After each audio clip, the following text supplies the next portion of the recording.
Hey everyone, Elena here, and I'm actually in the KSAU radio station tonight doing this. I'm covering a shift for a friend tonight because he covered mine, so paying my respect back to him.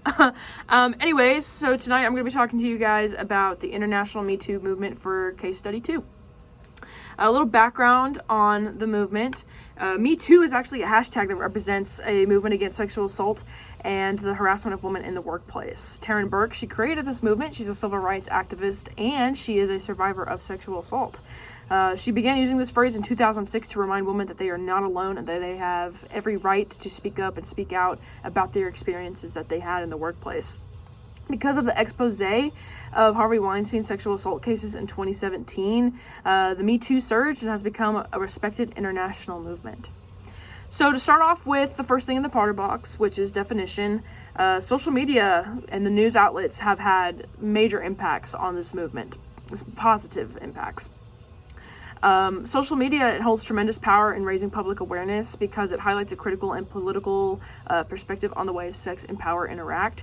Sarah Renee Weiser, she's a professor at the University of Southern California, and she said that one of the most powerful manifestations of the Me Too movement has been the focus on the sheer numbers of women coming forward, forcing people to deal with the collectivity of it all. Basically, what she's saying here is that awareness is finally coming to light and that it's important for people to understand that women have been struggling with this for a long time and that voices are finally being heard. The news media also has had a major impact because of expansive coverage and investigative reporting on the movement. The New York Times fulfilled one of journalism's most important obligations of monitoring one powerful and seeking justice of the public. The investigation of the Harvey Weinstein allegations was the result of thorough information gathering, including previously undisclosed allegations stretching over nearly 3 decades, as well as legal records, emails, and internal documents from the businesses that he has run. Many women, they trust the media, especially news outlets, national news outlets, that is. One important aspect on the institutional level is newsroom diversity. So in 2018, a survey showed that women made up 41.7% of all newsroom employees, and that's only a 4.1% increase since 2001. So with more women in journalism, sensitive cases like this one, like the Me Too movement, it will bring exponential visibility to the importance of the movement. Moving on to values, one of the main values present in this case study was openness, meaning women have felt comfortable to be open and find that courage to share their stories. Many Hollywood stars such as Jennifer Lawrence, Lady Gaga, Deborah Messing, Reese Witherspoon, and many other famous stars, they came forward with their stories. And so this movement, it has value because of how powerful and effective it is. It's a trusting movement and it holds sociological values as well. The movement socially and ethically turned the whole world around, causing an impact in France, India, South Korea, China, and many other countries. Overall, women value this movement because not only women, men too as well, basically everyone, they value this movement because it gave them the courage to break down social barriers about sexual harassment and assault, and especially gender inequality. Principles. Let's talk about the principles. Mill's principle of utilitarianism, I believe that was present based off of what I read in the case study. This principle states that we should make ethical judgments that create the greatest happiness for the greatest number of people. This principle also directs us to distribute a good consequence.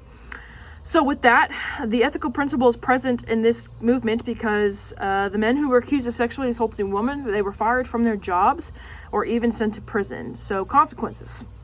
Harvey Weinstein, he was fired from his film company, suspended from the British Academy Film of Television Arts, and expelled from the Academy of Motion Pictures.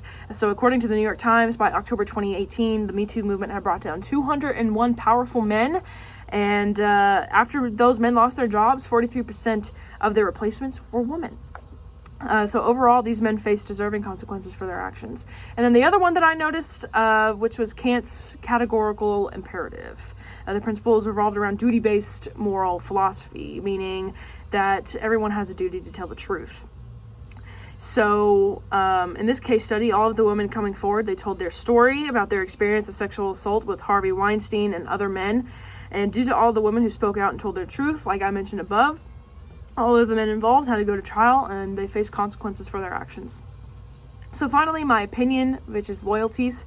My opinion of the case overall, I think it's very aspirational and very powerful. The movement was very successful and brought down many men and gave women hope that their accuser would face the consequences, which they did. So I also think that this movement was a huge step forward for women because they struggle to come forward about this sensitive topic. So I believe that this movement helps with women and their voices being heard and knowing that they aren't alone and that they're allowed to speak up and speak out. So yeah, that pretty much sums up my analysis of the case study 2. Thanks for watching.